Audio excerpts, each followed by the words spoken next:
എടാ പാമ്പ് കടിച്ച എന്നെ ഇടിവെട്ടി. പഴഞ്ചൊല്ല് തിരിഞ്ഞുപോയി മുതലാളി. ഇടിവെട്ടിവനെ പാമ്പ് കടിച്ചു. പഴഞ്ചൊല്ല് തിരുത്താനല്ല ഞാൻ നിന്നെ വിളിച്ചത്. അല്ലേ? ഞാൻ വല്ലാത്തൊരവസ്ഥയിലാണ്. ഞാനും അവസ്ഥയില. നിനക്കെന്താ അവസ്ഥ? അല്ല, മുതലാളിയുടെ അവസ്ഥയാണല്ലോ എന്റെ അവസ്ഥ. അങ്ങനെ പറയുമ്പോ തന്നെ ഭയങ്കര സന്തോഷം. രണ്ടുപേർക്കും ഭയങ്കര സന്തോഷം. ഞാൻ മതം വിട്ടു. രണ്ടുപേർക്ക് സന്തോഷം. രണ്ടുപേർക്ക് സന്തോഷം.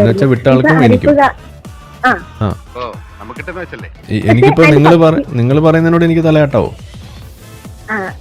ഞാൻ പറയട്ടെ, ഞാൻ പറഞ്ഞോട്ടെ. ഓക്കെ, ഞാൻ തലയാട്ടാതിരിക്കാം. പറഞ്ഞു. സത്യം പറഞ്ഞ ആ വിളിച്ച ആൾക്ക് സത്യം പറഞ്ഞ ക്രിസ്ത്യാനിറ്റി എന്താന്ന് അറിയത്തില്ല. ഖുർആനെ പറ്റി നന്നായിട്ട് പഠിച്ചിട്ടാണ് ഒരാൾ എക്സ് മുസ്ലിം ആവുന്നത്. പക്ഷെ ഒരാൾ ഒരു എക്സ് ക്രിസ്ത്യൻ ആവണമെങ്കിൽ ബൈബിളിനെ പറ്റി അവനൊന്നും അറിയത്തില്ല. അതുകൊണ്ടാണ് അവൻ എക്സ് ക്രിസ്ത്യൻ ആവുന്നത്. അങ്ങനെ പറയരുത്.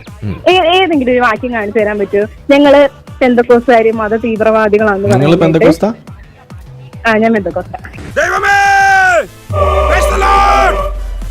വിളിപ്പുറത്തുള്ള വടക്കുന്നാഥന്റെ മണ്ണിൽ നിന്നും മുസ്ലിങ്ങള് ക്രിസ്ത്യാനിറ്റികള് പറയുന്ന കാര്യത്തില് തലയാട്ടാനായിട്ട് നിക്കണ്ട. കാരണം അത് ന്യായം ചേച്ചി മനഃപൂർവ്വം ഉടക്കാൻ തന്നെയാണല്ലേ.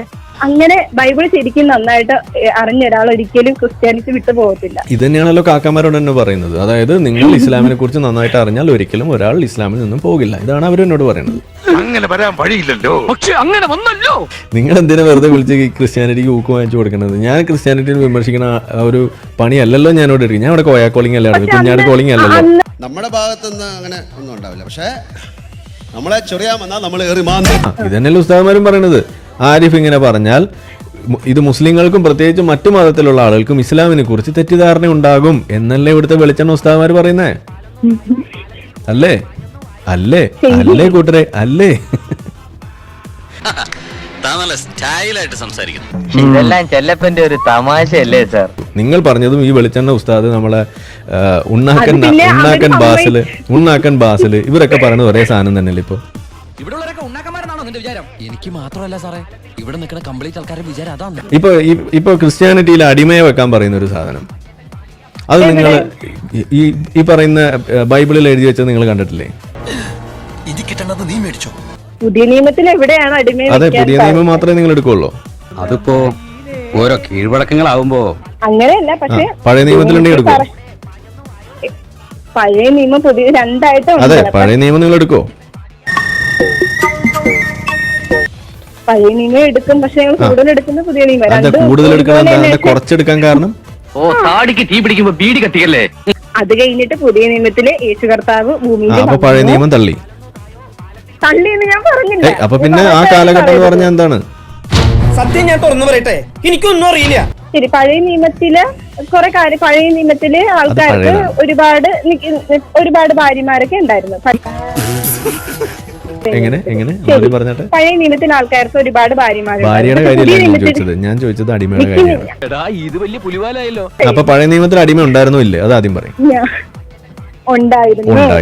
അപ്പൊ ഒരു ദൈവം ഇറക്കുന്ന ഒരു ബൈബിള് പോലെയുള്ള ഒരു സാധനത്തിൽ ഒരു പഴയ നിയമം എന്നൊക്കെ പറഞ്ഞ് നിങ്ങൾ അങ്ങനെ വിളിക്കണത് തന്നെ തെറ്റ്. അത് പഴയ ഓൾഡ് നിയമം, ഓൾഡ് നാട്ടുകാർ കേട്ടാ കാർക്കിച്ചു തുപ്പൂല്ല. ഞങ്ങള് അനുസരിക്കുന്ന പുതിയ നിയമം. അപ്പൊ പഴയ നിയമം അതുപോലെ തന്നെ പുതിയ നിയമത്തിന് അത് പറയുന്നുണ്ടല്ലോ. അപ്പൊ പഴയ നിയമം നിങ്ങൾ തള്ളി.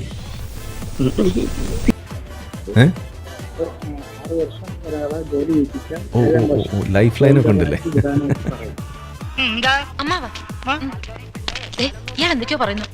ആരാണ് ആ പിന്നിൽ നിന്ന്? മാലാഖയാണോ? കണ്ടു കാണുമെന്തോ ശിവനെ. 6 വർഷം ഒരാളെ അടിമയാക്കി വെച്ചോണ്ടിരുന്നു കഴിഞ്ഞാൽ ആ വ്യക്തിയെ 7-ാം വർഷം സ്വതന്ത്രനായിട്ട് വിടുകയും വേണം. അവന് കൊടുക്കേണ്ട ക്യാഷ് എല്ലാം കൊടുത്തിട്ട് തന്നെ വിടണമെന്ന് പഴയ നിയമത്തിൽ പറയുന്നത്. മുഹമ്മദ് നബി ഇതേപോലെ കൂടിയ സാധനങ്ങളൊക്കെ പറഞ്ഞിട്ടുണ്ട്. ഇല്ല, ഇത് അടിമയ്ക്ക് നിങ്ങൾ വെള്ളം കൊടുക്കണം, കഞ്ഞുവെള്ളത്തിൽ ഉപ്പിട്ട് കൊടുക്കണം, ഇങ്ങനെ പലതും പറഞ്ഞിട്ടുണ്ട്. നമുക്ക് പിന്നെ നിയമപരമായി തന്നെ ഒതുക്കാം. ഈ എക്സോഡസ് 21:21 ഒന്നെടുത്ത് വായിക്കാവോ? എങ്കിലും അവൻ 2 ദിവസം ജീവിച്ചിരുന്നതിനാൽ അവനെ ശിക്ഷിക്കരുത്. അവൻ അവന്റെ മുതലല്ലോ. ഇനിയാണ് കളി. ഇനിയാണ് ബാപ്പു കളി വരാൻ പോകുന്നത്.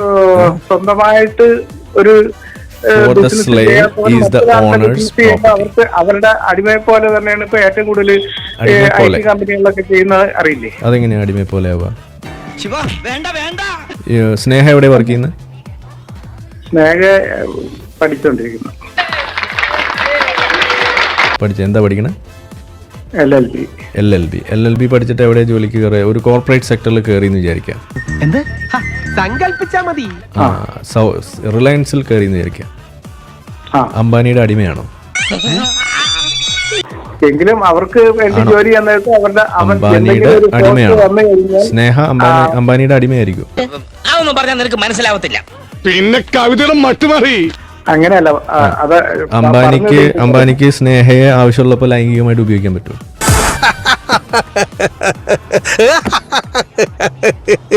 അതന്നെ പറഞ്ഞത്. പറ്റുമോ? അവർ പറയുന്ന ജോലികൾ ചെയ്യുന്നത് അംബാനി പറഞ്ഞ എന്ത് പണിയും സ്നേഹം എടുക്കൂ? എന്ത് പണിയല്ല. ചോദിച്ചതിന് ഉത്തരം പറയൂ. കോൺക്യുബനായിട്ട് അംബാനി സ്നേഹയെ വെച്ചാൽ നിങ്ങൾ സമ്മതിക്കുമോ?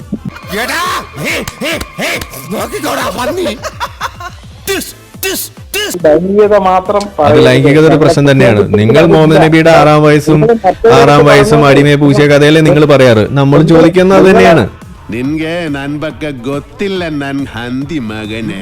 നിങ്ങൾ പറഞ്ഞു അങ്ങനെ ഒരു ജോലി സ്ഥലത്ത് കയറുമ്പോൾ അത് അവരുടെ മുതലായിരിക്കും എന്ന് പറയുമ്പോൾ ആ ഉടമ പറയുന്ന സാധനം ഒക്കെ നിങ്ങൾ ചെയ്യുമോ എന്നാണ് എനിക്ക് അറിയേണ്ടത്. അപ്പൊ അംബാനിയുടെ കമ്പനിയിൽ സ്നേഹ ജോയിൻ ചെയ്ത അംബാനി പറയണതെല്ലാം ചെയ്യുമോ? നിങ്ങൾ ക്രിസ്ത്യാനികളോട് പറയുമ്പോൾ നിങ്ങൾ ഈ ലൈംഗികത മാത്രം വിട്ടു പറയും. ഞാൻ ലൈംഗികത ചോദിച്ചാൽ നിങ്ങൾ അത് പറയേണ്ടതായിട്ട് വരും. അപ്പൊ നിങ്ങൾ ചോദിച്ചതിന് ഉത്തരം പറയും. അത് നിങ്ങൾക്ക് ക്രിസ്ത്യാനികൾക്ക് കൊമ്പൊന്നുമില്ല. സ്നേഹയുടെ അച്ഛനല്ലേ, സ്നേഹയുടെ അപ്പനല്ലേ? ചോദിച്ചതിന് ഉത്തരം പറയൂ.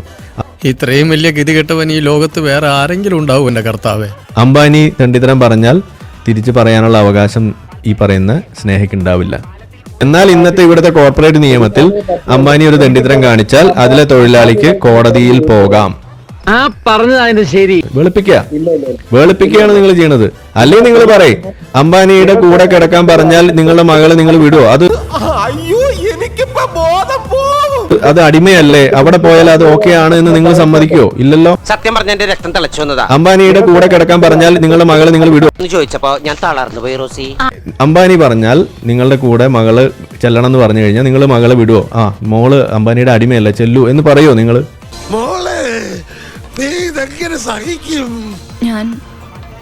ഞാൻ സഹിച്ചോളാം അച്ഛാ. ഇവിടെ പറയുന്നു, teach slaves to be subject to their masters in everything, to try to please them, not to talk back to them. അംബാനിയും എന്തെങ്കിലും പറഞ്ഞാൽ തിരിച്ചു പറയാനുള്ള അവകാശം നിങ്ങളുടെ മകൾക്ക് ഉണ്ടാവില്ല.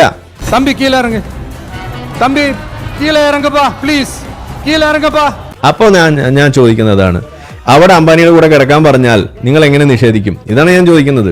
ഒരിക്കൽ കേട്ടതല്ലേ അത്, നിങ്ങൾ അത് തന്നെ പാടിക്കൊണ്ടിരുന്ന പിന്നെ ഇതങ്ങനെ ശരിയാവും? എനിക്കിതൊക്കെ ഒരു ത്രില്ലായിട്ടാണ് തോന്നുന്നത്. ജീവിതത്തിൽ എന്തെങ്കിലുമൊക്കെ ഒരു തമാശയൊക്കെ വേണ്ടേ? ഒന്നാമത് സമയമല്ല, എനിക്കിവിടെ കാക്കാമാരെ ഡീൽ ചെയ്യുന്നതിന് സമയമില്ല. അതിന്റെ ഇടയിൽ കൂടെ നിങ്ങൾ വന്നിട്ട് ഈ സ്നേഹയുടെ അപ്പനും കൂടി ഒപ്പിക്കുന്ന ഈ പണിയുണ്ടല്ലോ, ഇത് നിർത്തുക. അംബാനിയുടെ കമ്പനിയിൽ നിങ്ങളുടെ മകൾ ജോലി ചെയ്യുന്നത് ഒരു അടിമത്തമായിട്ടാണ് നിങ്ങൾ കാണുന്നത് എന്നുണ്ടെങ്കിൽ ആ അംബാനി പറയുന്ന എന്ത് തൊട്ടിത്തരത്തിനും കൂടെ കിടക്കാൻ പറഞ്ഞാൽ നിങ്ങളെ മകളെ വിടുമോ എന്നാണ് ഞാൻ ചോദിച്ചത്. അയ്യോ, ഇങ്ങനെയൊക്കെ പറഞ്ഞ അങ്ങനെ ഞാൻ അങ്ങനെയുള്ള ഒരുത്തനാണോ? അത് പറ്റൂല എന്ന് പറയാനുള്ള അവകാശം നിങ്ങളുടെ ബൈബിള് നിങ്ങൾക്ക് തരുന്നില്ല. അപ്പൊ അതുകൊണ്ട് തൽക്കാലം അതൊക്കെ വെച്ച് അവിടെ മാറിയിരിക്കും. വല്ലാത്ത തലവേദന, ഞാനൊന്ന് കിടക്കട്ടെ. എല്ലാവർക്കും സന്തോഷമായല്ലോ? എനിക്ക് സന്തോഷമായി. എല്ലാവർക്കും പിരിഞ്ഞു പോവാം.